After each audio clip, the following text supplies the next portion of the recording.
Good evening, UMass Dartmouth, and I'd like to start off by saying I'm Barrett Bradley. I'm your student government treasurer. Thank you so much for coming out. I know everyone's schedules are extremely busy, so thanks for taking the time to come out and come together as one community today to listen to these various speakers that we have lined up for you. We have a number of people here today to speak to you a little bit about the crisis that happened in Boston, kind of talk about how we've dealt with it and the steps that we're going to take to kind of continue to stay together and progress and move forward. And to start off, we have a mental note here to sing America the Beautiful. You guys have the words in your programs here, so please sing along. Thanks.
So to start off our speakers, first up we're going to have my good friend and your student government president, Marvin Hippolyte.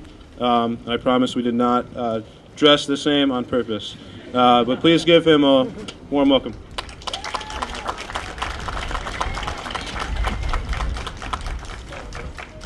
First off, I'd like to thank every single one of you for being here. Help support each other as a community. Really shows how dedicated we are to each other and to the university, that we can take some time out and show some support. A lot of times we see these sorts of attacks on the news in some faraway country like Syria. And, we care and, our hearts go out to the victims. But those images quickly fade to memory. But what was so different about these attacks were that they were closer to home. We could all think of a time where we were walking near that exact location, whether it be the Bruins parade, or Patriots parade, or even going to the dentist like my sister does so very often. Because of these attacks, we understand how scary it is for the victims and for everyone around those victims, their families, their loved ones, people who witnessed it, people in that city, people you may have known. And because of that, we understand that the best way to combat these attacks is by standing together, by standing in unison, by showing support, and just for caring by caring for each other. As I was leaving campus Friday, and I'm sure everybody was so shocked. I couldn't help but notice how students were offering rides, offering shelter, calling each other up, making sure everybody was okay. And in my eyes, we exemplify strength. In my eyes, we exemplify unity. In the face of uncertainty, we came together as a community. I'm proud to be UMD. We are UMD strong. Thank you.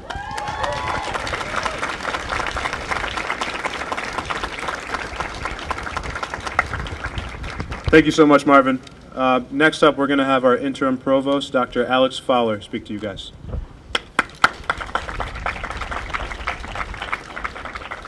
I come today to bring you the message from our Chancellor, Davina Grossman.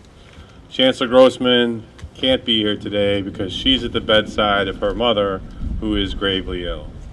She talked to me a short while ago, though, and she said how proud she was of our community, students, the staff, the faculty, for all coming together and helping during this difficult time, and how seeing that was a source of strength for her and her family in her difficult time. She also gave me these specific words to say, similar to what she said in the message this morning. It would have been easy to have faltered in recent days, to have felt dragged down by the actions of one who was given the privilege of being part of the UMass Dartmouth family. But rather than taking that path, we have banded together and will continue to move forward together in the months, weeks, and years ahead. We have demonstrated to the world who we really are and will continue to do so. We stand together. Together, we are UMass Dartmouth strong.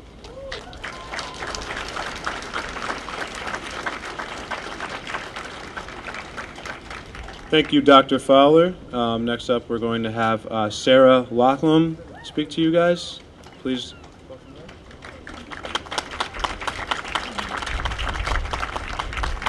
Thank you. On behalf of the Muslim Student Association, we would like to express our condolences to the families of Crystal Campbell, Lou Lindsay, and the beautiful 8-year-old Martin Richards, the MIT officer Sean Colliger, as well as those who were wounded physically and mentally. Let us stress that these inhumane and horrific acts are not only against Islamic beliefs, but against the teachings of all other faiths as well. We are deeply saddened, disturbed, and heartbroken. Let us put our differences aside and continue to pray for all of those who have been affected by this horrible tragedy. Let us unite as one to make a more peaceful community and world. Let us also remember there are more good people in the world than bad. As we witness this on that tragic day, seeing how everyone came together to help out complete strangers. And we continue to witness this today, seeing how everyone is here together as to help, how our students and faculty have come together to help one another. We would like to thank our Chancellor for her strength she has shown in leading our university through this hardship. We would like to thank UMass Dartmouth officials who have reached out to us and continue to support us.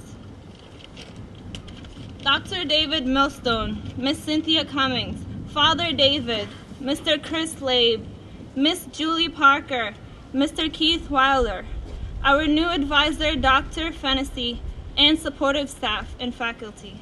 Most importantly, we would like to thank the law enforcement and commend them for their tireless efforts in apprehending the perpetrators and restoring peace in our city and communities.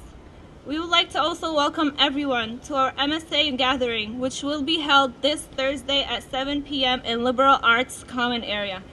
I believe Father David said he will attend this as well. We'll also have lots of delicious food. Stay strong, UMass Dartmouth. We pray for you always. We would also like to say Happy Earth Day. Thank you.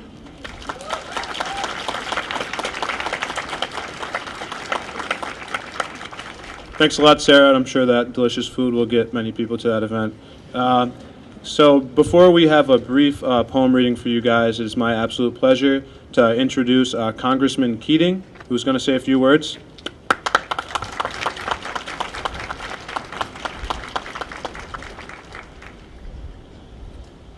Last week, a lot of us lost a degree of innocence. When the tragic moment occurred, one thing to remember is how we responded.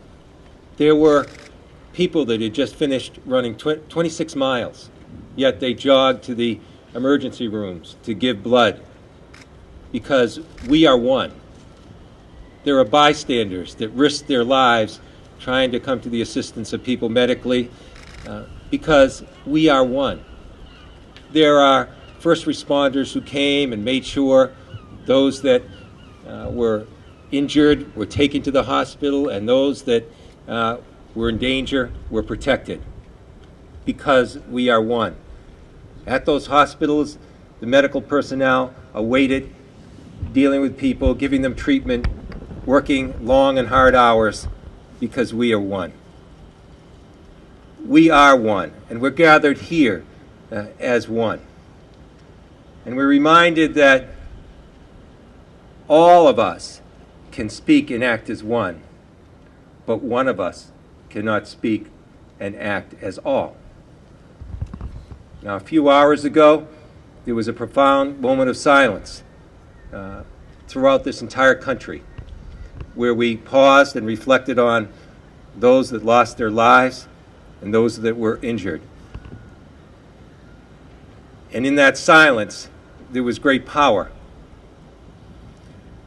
But we're here today to be visible and to speak up. Elie Wiesel is one of the greatest chroniclers of one of the worst times in our humanity. He chronicled the Holocaust. He told us that the opposite of hatred is not love, but indifference.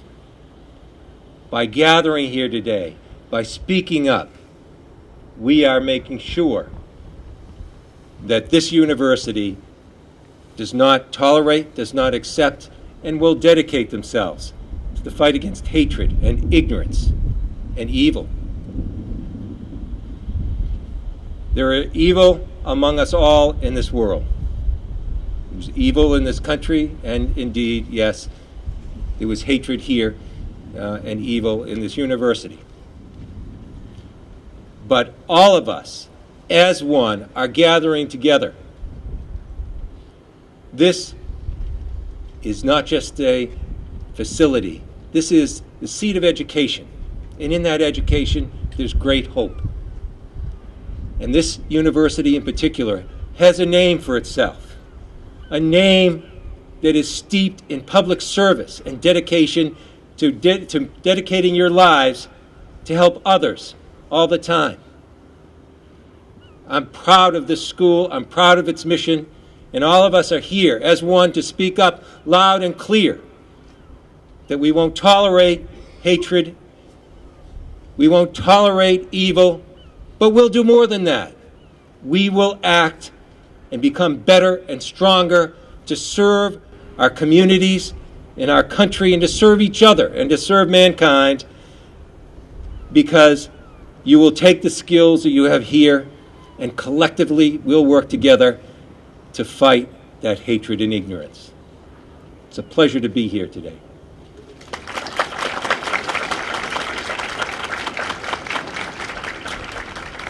Thank you, Congressman Keating. Thank you so much for coming today. It's great to have you. If I could have the poem readers please come to the microphones.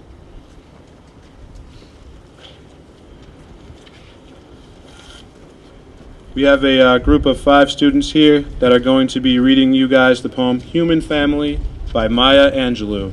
You guys can briefly introduce yourselves. Hello, my name is Demola Ogunjobi. Hi guys, I'm Anthony Natoli. I'm Bilal Siddiqui. And I'm Paula Cruz.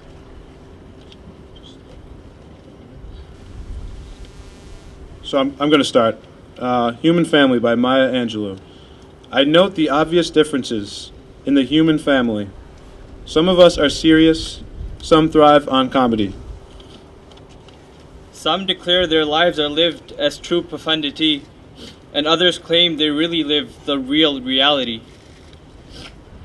The variety of our skin tones can confuse, amuse, delight. Brown and pink and beige and purple, tan, blue, and white. I've sailed upon the 7 seas and stopped in every land. I've seen the wonders of the world, not yet one common man. I know 10,000 women called Jane and Mary Jane, but I've not seen any two who really were the same. Mirror twins are different, although their futures jibe, and lovers think quite different thoughts while laying side by side. We love and lose in China, we weep on England's moors, and laugh and moan in Guinea, and thrive on Spanish shores. We seek success in Finland, are born and die in Maine. In minor way we differ, in majors way the same. I note the obvious differences between each sort and type, but we are more like my friends than we are unalike. We are more alike, my friends, than we are unalike. We are more alike, my friends, than we are unalike. Thanks, guys.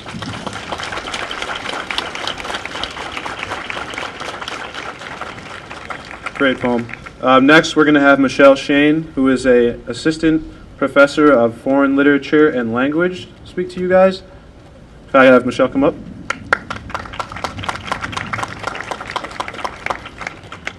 Bonjour. Many of you know me as Madame Chen. Some of you are in my classrooms, and I bring you the greetings of the faculty today.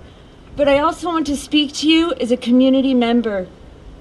We've all talked about the tragic loss in Boston, the fear, the pain, the senseless fear and pain it has inflicted. But I want to actually for a moment speak to you, the students, and so I'm going to be a little bit rude in ignoring the cameras and the congressman because I am one of your teachers. And I want to talk to you about something that's really difficult. This week there has been much upheaval and there is much confusion. As a city, I live up near Boston, as a city, but also as a state, as a community, we are aggrieved. Something has happened that has been done against us. But we, as University of Massachusetts, Dartmouth, are also a community that is grieving. Because at the beginning of the year, when you came in at convocation, we asked you to take care of each other and to care for each other. And one of our members has done something that means that he is no longer a part of our community. And at some level, we have an empty space in our community. Our hearts are sickened at what he has done. I cannot understand it. My heart is sickened, but it's also sickened because he is one of us and he is now missing from our community. So on this sad note, I would like to, because I'm Madame Chen, and if you've had me, you know that there are 3 choices of what we might do. We might conjugate verbs, we might practice vocabulary, and if you're in my classes, you need to be doing that tonight. But first, the other thing we might be doing is we might be talking about poetry.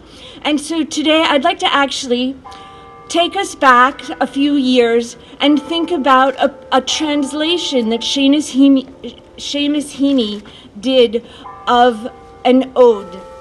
That's one of Horace's odes. It's the ode number 34 from Book 1. And Seamus Heaney translated this in 2004 as part of a project. There are 12 different translations made of it, and it was done in a book as part of a UN project for peace. Many people connected to the events of September 11th, and there are obvious connections, but it is also a poem that is about, because it comes from Horace, it's a poem about the ways in which tragedy visits our lives.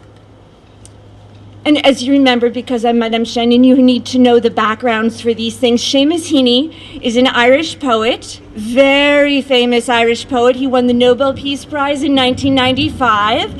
And And so this is his translation of Horace's ode. Anything can happen. Anything can happen. You know how Jupiter will mostly wait for clouds to gather head before he hurls the lightning? Well, just now he galloped his thunder cart and his horses across a clear blue sky. It shook the earth and the clogged earth underneath, the river Styx, the winding streams, the Atlantic shore itself. Anything can happen. The tallest towers be overturned, those in high places daunted, those overlooked regarded. Stop, beak fortune swoops, making the air gasp, tearing the crest off one and setting it down, bleeding on the next. Ground gives, the heavens' weight lifts up off Atlas like a kettle lid. Capstones shift. Nothing resettles right. Telluric ash and fire spores boil away. And as we let that immense weight of Horace and Heaney's wonderful translation settle, I want us to think about the silence that we're going to feel that we need in the next few days. A silence that comes at a difficult point because we, as we all know, are in the last 2 weeks of the semester. This is our final finish line for the end of the semester, and for some of you, as you move to graduation, a very proud moment when you move to the next step. And it's a busy time. It's a difficult time for any extra pressure to settle on your shoulders. You have quizzes, you have papers to write, you have exams to study for. And there's all this emotion and confusion that's settling with us. So what am I, as your professor, suggesting that you do, or your advisor, because I am the advisor to some of you? I suggest that actually we do what we do best here at the University of Massachusetts, Dartmouth, and that is that we study a little tonight. That you go and you study your verb conjugations and your math, and maybe you review your organic chemistry, and you might laugh and chuckle and say, why? Well, one of the things that I think of when I have moments of confusion and trouble are my times tables. My son laughs at this. That is one of the rocks that I hold on to. One of those things that when I was a little child, every night we had to go write the times tables out. Well, my students in French, I hope you're going home and studying your verb conjugations, because that knowledge is something that when everything else is confusing, there are certain things that we know to be true. And 8 times 7 is 56. That's one thing that I know to be true. I know my verb conjugations, and some days that is a strength to just come back to. So I invite you, as you all get ready for your exams, to remember, be a little caring to those you love around you. Help support them. Say that you care about them. Talk to your parents, maybe, because I'm a mom and I know that I sometimes need to hear from my son that he's thinking of me. Maybe an extra smile. Make sure that you're getting vitamin C, chicken soup, and some rest. We care very deeply for you. We know this is difficult. It's difficult for us too. But we are a strong community. We're very proud of you, and good luck. Thank you.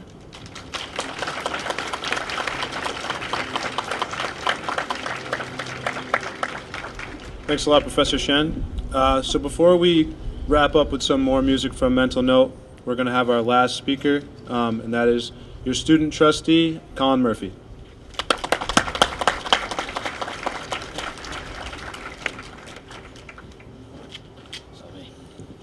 So once again, I want to thank everyone for coming out and really just showing what we as a campus do. For the first time standing back there, I wasn't nervous coming to speak to all of you, and I think all of you that have a Twitter and a Facebook, which I assume is everyone at this point, knows exactly why that is.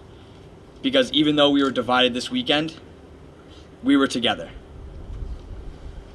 What a crazy week.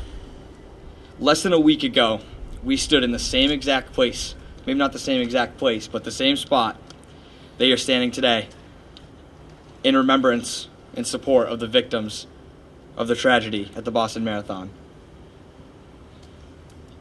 And time went on, and this campus did what they could to support those victims until Friday morning. And I remember, and I'm sure you remember, waking up to that simultaneous email, phone call, and text message. The phone freak out, as I call it, that the My Alert system is notorious for. And really not knowing what was going on and getting that email and saying, wow, I can't believe this. But in times when uncertainty can lead us into chaos and self-preservation, we shine through with compassion and unity. As I was walking out of my apartment building, I saw not people scrambling to their cars, trampling each other. I saw people asking one another, hey, do you have a place to go? Here's my phone number if you need a ride.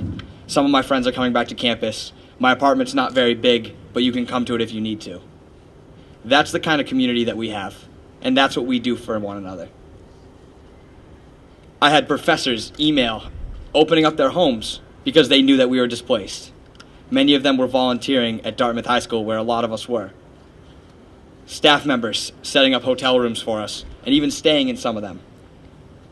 Buying us essentials, and taking care of us. UMass Dartmouth, it's not students, it's not staff, it's not faculty, it's all of us.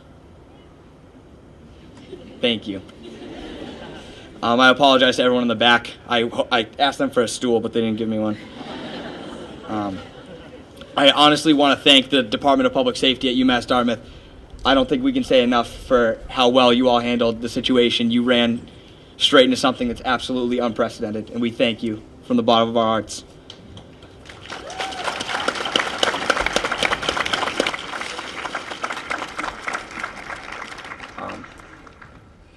We won't be divided.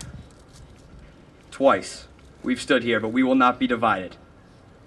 Nothing can break us apart. We're Corsairs. And I think everyone feels that now more than ever. This is us taking back our campus. We loaned it to law enforcement officials for a little while. Now we're allowing our nice friends from the press here.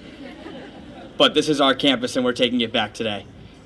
And I hope to see all of you all week. Good luck with finals.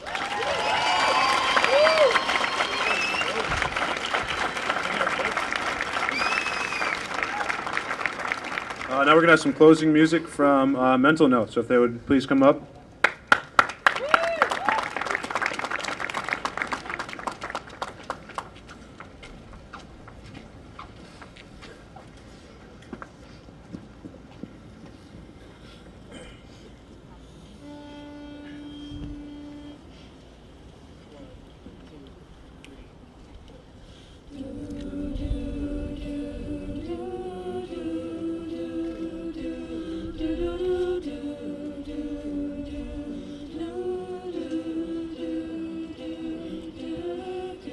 Imagine there's no heaven. It's easy if you try. No hell below us. Above us only sky. Imagine all the people living for today. Imagine there's no countries. It isn't hard to do. Nothing to kill or die for. and no religion too.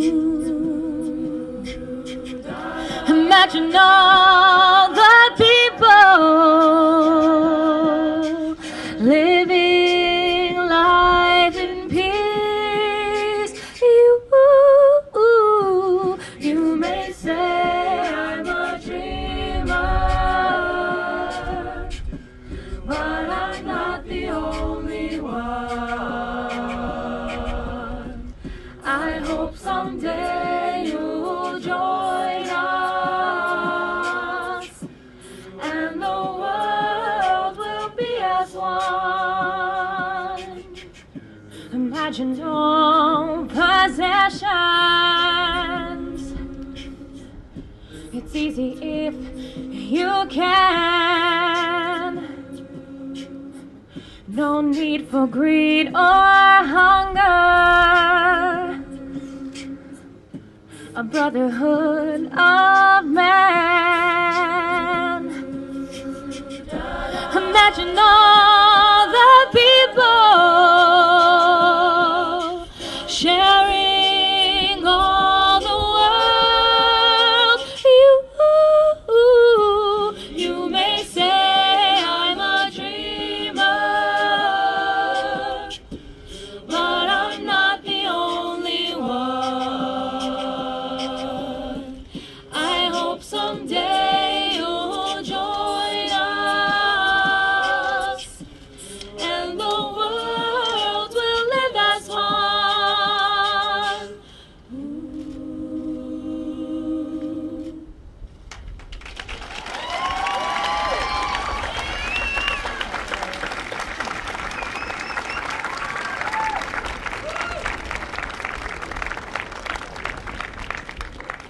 Thank you, Mel Note. That was beautiful.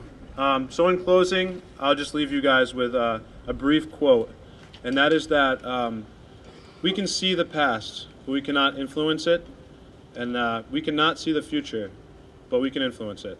And I think going forward for UMass Dartmouth and us as a community, let us try to make that influence on not only UMass Dartmouth, but the world as positive as we possibly can. Thank you.